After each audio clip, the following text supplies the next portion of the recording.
Acompanhe agora mais um tema doutrinário do Evangelho de Jesus.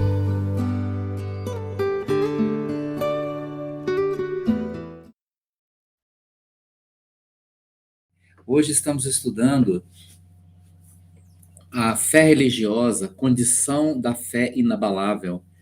Então, interessante, né? Existe a fé, mas existe uma condição para aquela fé inabalável, né? O que é isso? Que fé inabalável é essa? Vamos ver o que os Espíritos nos disseram. Na verdade, esta mensagem, né? Muito bem. É uma análise do Allan Kardec, essa parte aqui, né? Não é uma mensagem psicografada, é uma análise do próprio Kardec. A fé religiosa, condição da fé inabalável. Do ponto de vista religioso, a fé consiste na crença em dogmas especiais que constituem as diferentes religiões.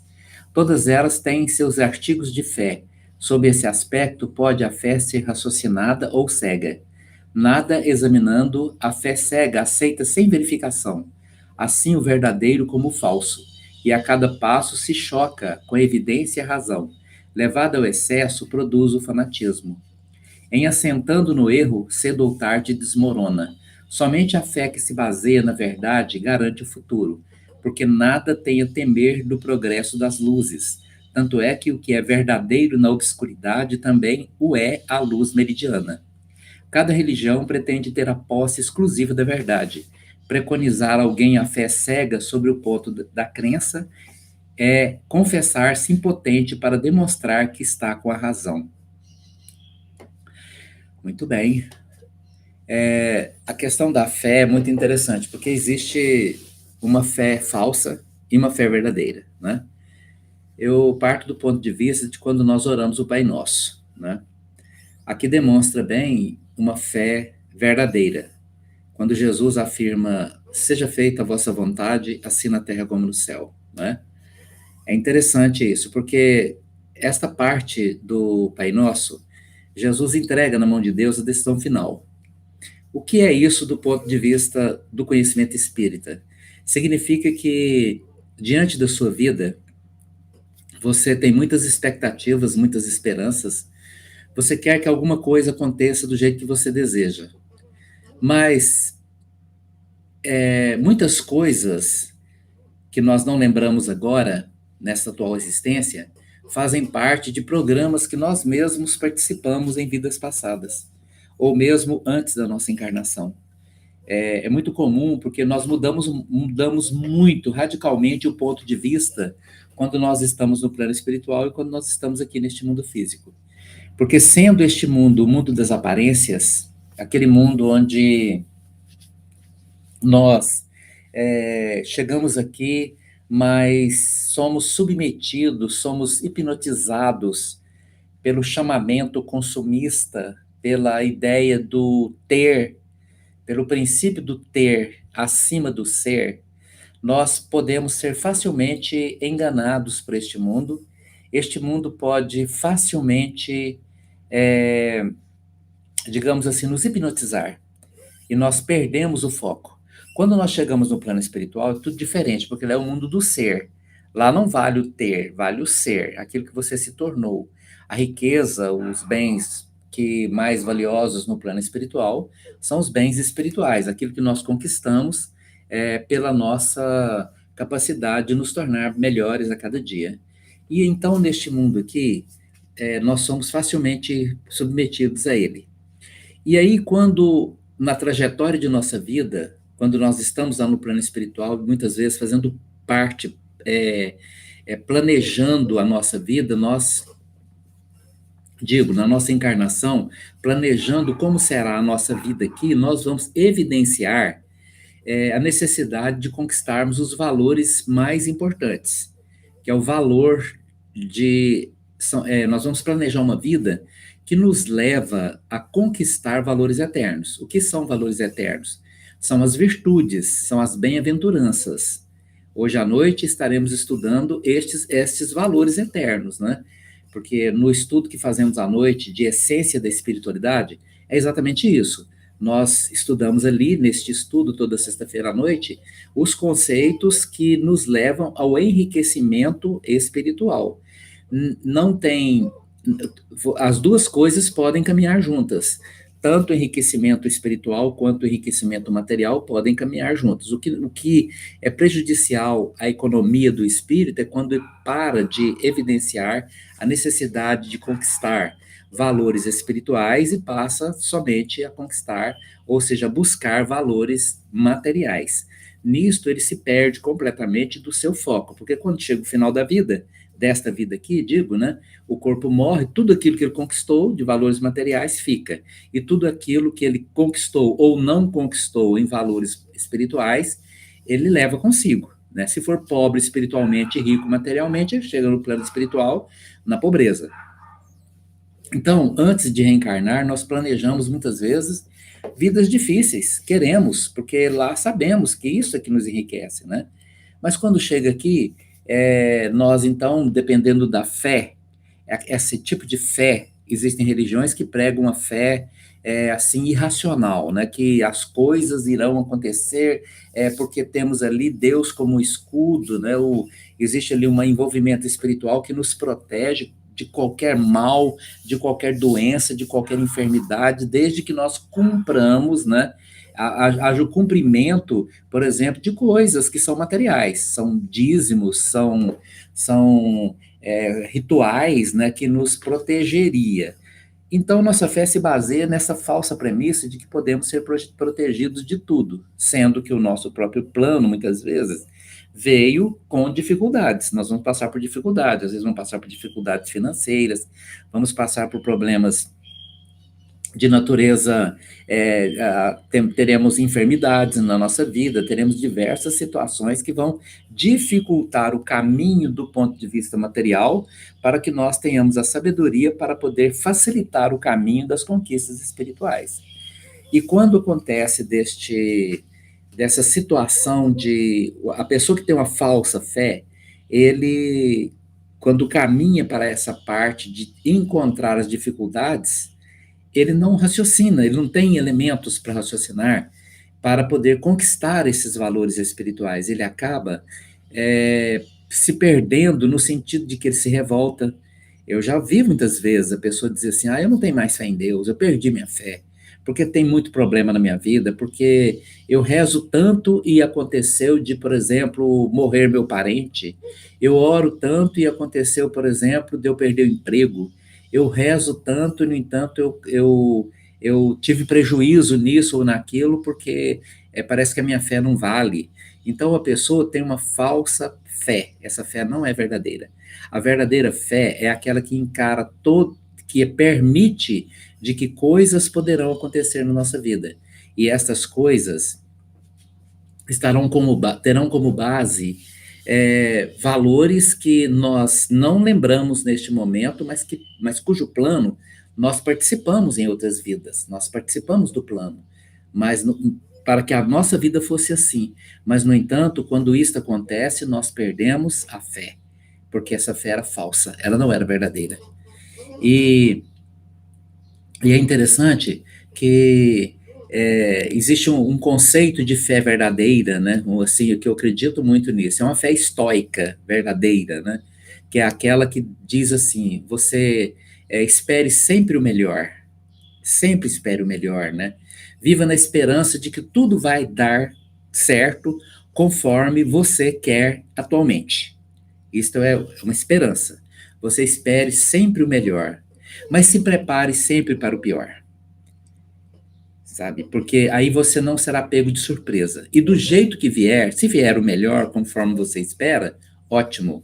Se não vier do jeito que você espera, você sobrevive, você se fortalece. Então, espere sempre o melhor. Prepare-se para o pior. E do jeito que vier, você melhora você. A sua fé aumenta. Porque existe... Se vier, o que seria o pior? Por exemplo, imagina, tem um parente doente e você quer que aquele parente não morra. Ora, isso é o que você quer. Mas podem existir leis, podem existir forças kármicas, podem existir situações em que não será atendido aquilo que você deseja. Porque as forças universais, elas sabem de nós até mais do que nós mesmos. Então, espere sempre o melhor. Prepare-se para o pior. O pior é o quê? Aquela pessoa que você quer que sobreviva, é aquela situação que você quer que seja do seu jeito, não aconteça do seu jeito. Se acontecer de outro jeito que não o seu, o que significa? Que existem por trás das suas ações aquela expressão de Deus, aquela expressão de Jesus no Pai Nosso, que seja feita a sua vontade. O que é isso? Nós estamos, então, dando a Deus o direito, ora bem, estamos dando a Deus o direito, é um paradoxo, né? De dizer que ele pode fazer, ele pode aplicar suas leis, que eu vou entender, que eu vou compreender. Eu espero, por exemplo, que eu nunca fique doente durante a vida. Eu quero que jamais eu fique doente. Eu nunca vou ter uma doença, eu nunca vou ter uma doença grave. Eu quero ser sempre forte e saudável para o resto da minha vida. Mas lá no meio, numa certa trajetória, eu posso ficar doente, eu posso pegar uma doença grave. E quando eu pegar essa doença grave, se acontecer, o que eu vou fazer? Eu não vou me revoltar, porque eu sei que existem leis sábias, leis que regulam o universo, e eu estarei submetido de muito boa vontade a essas leis, porque elas determinam o meu progresso diante de forças que sabem de mim mais do que eu mesmo. Isso é uma fé raciocinada, é uma fé que atende os princípios da razão. Por isso, nós precisamos ter muita a fé espírita, ela é racional, ela não é aquela fé impositiva. Tudo na doutrina espírita, tudo, sem exceção, nada fica sem explicação. Nós não conseguimos entender o espírita, ele é uma pessoa diferente, porque ela é aquela pessoa que não admite que uma coisa que não tem explicação seja aceita, né?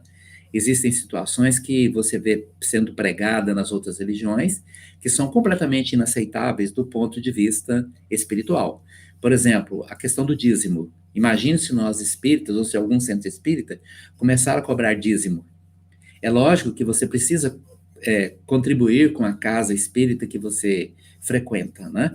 Porque isto,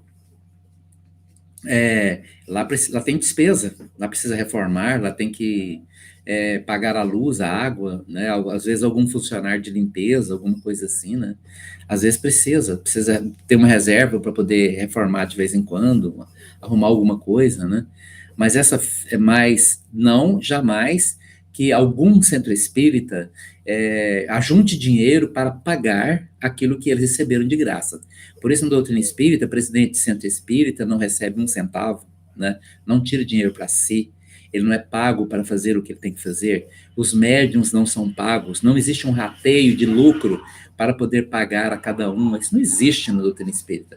Nós entendemos Jesus quando ele nos afirmou que dai de graça o que de graça você recebeu, né? Então, jamais se admite num centro espírita, mas você sabe que ali tem despesa, né? Ali tem que pagar algumas coisas e é importante que nós contribuamos para que as despesas sejam pagas. Do ponto de vista da fé racional, como é que o Espiritismo lida com isso, né? Com a razão e com a ciência. Não há a religião atual, essas grandes religiões, elas são fábricas de ateus, né? Elas fabricam ateus. Elas prestam um desserviço enorme à condição da evolução da fé humana.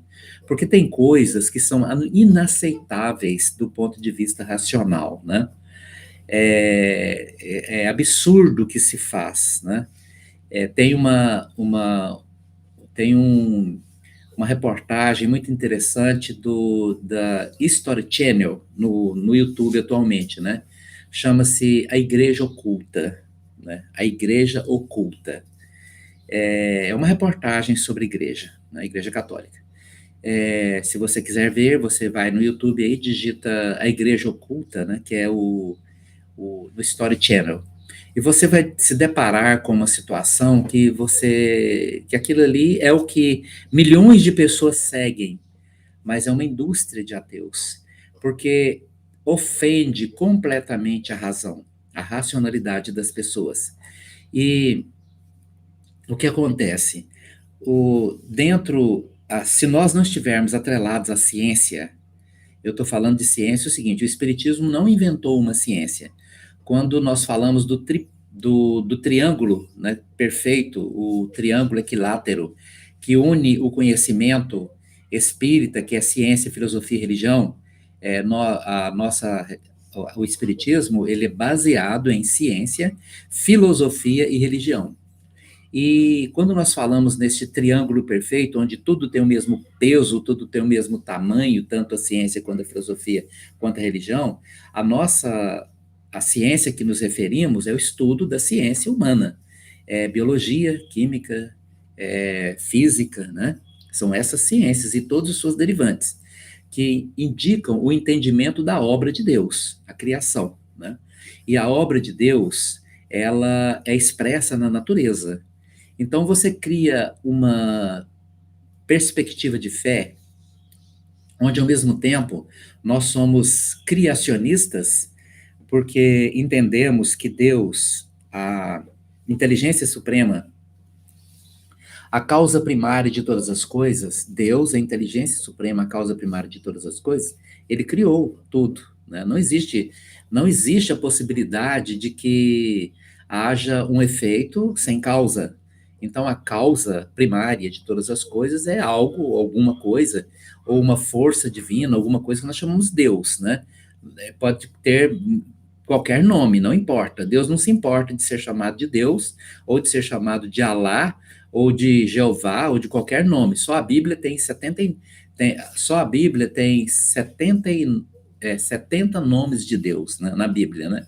Estes 70 nomes de Deus na Bíblia que configura a existência da Cabala hebraica, que considera que cada nome de Deus é reproduzido, é uma sequência onde você compõe uma certa canção repetindo, né, estes nomes de Deus na Cabala hebraica. E aí você objetiva coisas, né? Você objetiva, por exemplo, conquistar alguma coisa, desde os nomes mais elevados, né? Emanuel, como é o nome de Deus, Emanuel é um nome de Deus, né? Até, por exemplo, Jeová, Senhor dos Exércitos, né? São frequências vibratórias que compõem o nome de Deus.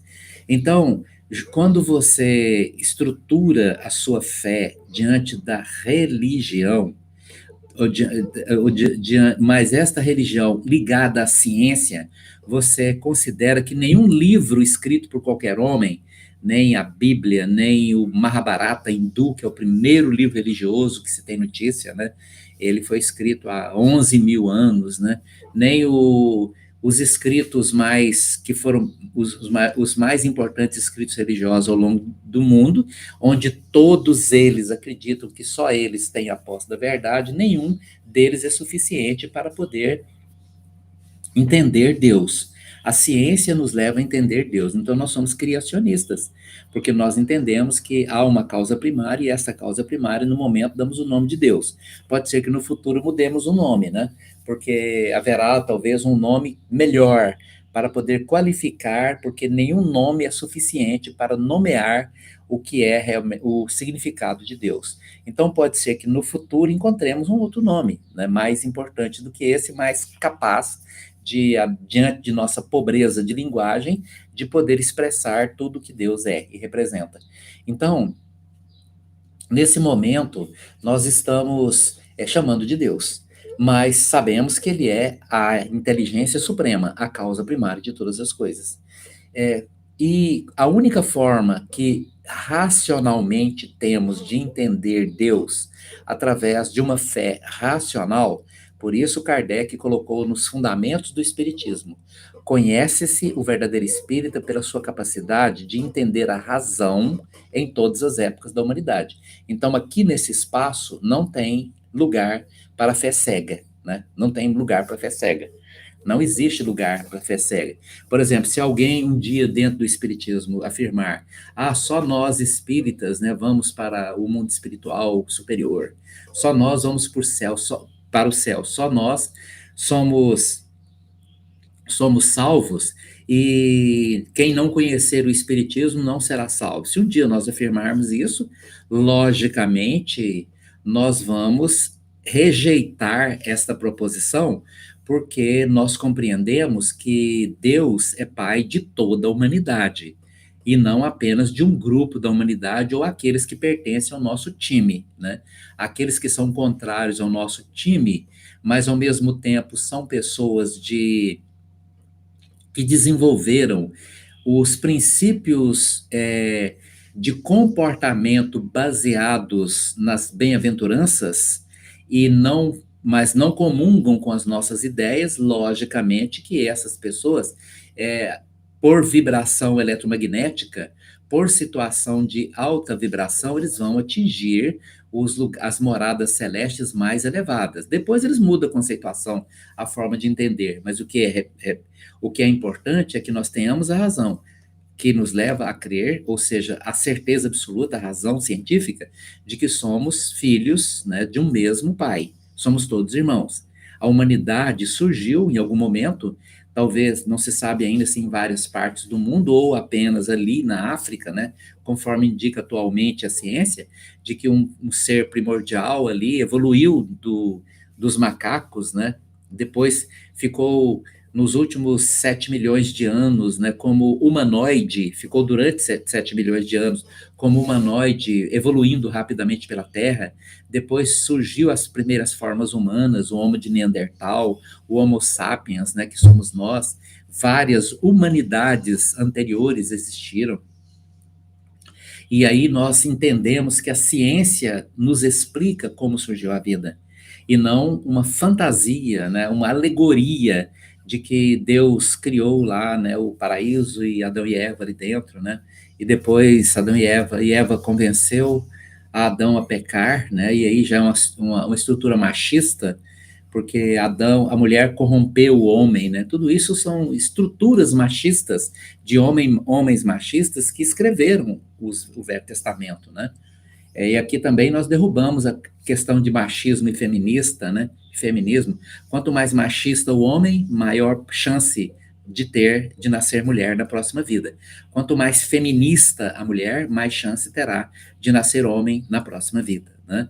Quanto mais homofóbico o homem ou a mulher, mais chance de nascer homossexual numa próxima vida. Porque a lei de ação e reação é dura, ela não perdoa. Ela não perdoa. Lei de ação e reação não tem perdão, né?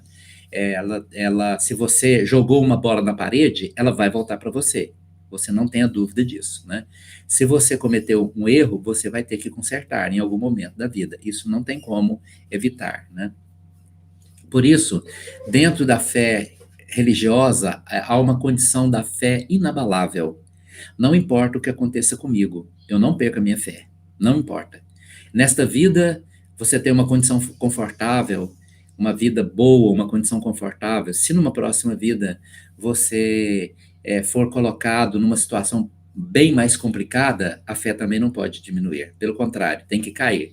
Aí tem que aumentar. Aí existe a figura de Jó, né? Jó era um homem rico, uma família maravilhosa, tinha muitos bois, muitas riquezas, muitas propriedades, e de repente Deus resolve testar Jó. E ele se vê doente, leproso, em cima do monturo, sozinho, a família o abandonou, todo mundo abandonou, morreu a família, né, a parte mais amada da família morreu, e Jó diz assim: Deus está me testando, mas eu não deixo de confiar em Deus, porque eu tenho certeza, como se ele tivesse ouvido Jesus que nasceu tanto tempo depois, né? Porque seja feita a vossa vontade, assim na terra como no céu, né? Então é assim, isso é uma fé inabalável, ela não existe naturalmente em nós, ela precisa ser conquistada, é um valor que nós temos que conquistar, não é algo que vem assim de graça na nossa vida, é uma conquista. Muito bem, vamos então fazer a nossa prece, né? Porque hoje eu falei demais, né? Eu gosto de terminar o estudo em 30 minutos e hoje eu falei excessivamente. Mas amanhã continuaremos ainda sobre esse assunto, né? Porque temos muito a falar, muito a estudar sobre esse assunto para podermos entender o que significa de verdade a fé. Vamos orar? Senhor Deus de amor e bondade, nesse momento nós estamos aqui te agradecendo por tudo que nos tem dado em cada dia de nossa vida. Só por estarmos aqui neste momento, tendo à nossa disposição esse mecanismo de comunicação, a internet, um celular, um computador, uma TV, né, como o nosso amigo Heraldo que vê na TV, já é um privilégio enorme. Porque neste momento, milhões de pessoas no mundo, talvez bilhões, nunca tiveram oportunidade de vestir uma roupa nova, nunca tiveram oportunidade de calçar um calçado, não sabem o que é energia elétrica, não sabem o que é internet. Existem muitas pessoas assim, né? Em diversos lugares do mundo, né? Te agradecemos, Senhor, pela paz que temos em nosso mundo aqui, né? Nós não temos que nos preocupar se existe um avião que está saindo de algum lugar para jogar bomba na nossa cabeça. Nós não temos que preocupar, no momento, de termos um supermercado vazio onde não encontre ali comida para comprarmos. Tá caro, mas tem comida para nós comprarmos, né? E ainda melhor ainda, nós temos o dinheiro para ir comprar essa comida. Um tem dinheiro para comprar algo mais caro, outro mais barato, mas temos um país onde existe abastecimento, né? Aliás, somos o celeiro do mundo, temos para nós e ainda para vender para os outros, né? Te pedimos, Senhor, enfim, para que tenhamos a compreensão de que nossa vida deve ser uma permanente fonte de agradecimento, jamais de reclamação. Aquele que reclama desmerece o que tem. Esta é a situação, né? Aquele que reclama da vida é aquele pobre que Jesus colocou tão claramente. Aquele que mais tem, mais será dado. Mas aquele que nada tem, até o pouco que tem, lhe será tirado. Isto é esta questão, né? Aquele que mais tem é aquele agradecido, que às vezes tem, como se diz na construção civil, só tem arroz e ovo para comer, mas ele agradece pelo arroz e o ovo. Aquele que nada tem é aquele que está com a mesa farta e reclama do que tem para comer. Esse desmerece o que tem e tem grande chance de perder, porque é assim que funciona a vida, né? Ou seja, então temos tanta coisa para agradecer, temos tanta coisa boa na nossa vida que podemos nos tornar a cada dia uma pessoa melhor, mais compreensiva, mais bondosa, mais caridosa, mais racional diante dos desafios que a vida nos coloca à disposição. E assim, Senhor, em teu santo nome, nós te agradecendo por tudo, te pedimos que nos abençoe nesse dia, abençoe nossa família. Neste é o momento de orarmos pela nossa família, que a nossa família seja abençoada, que hoje possa ter um dia de paz em nossa família. Mas também, Senhor, diante de nossas esperanças, nós queremos deixar bem claro que seja feita a vossa vontade, assim na terra como no céu. E vamos encerrar o nosso estudo, né?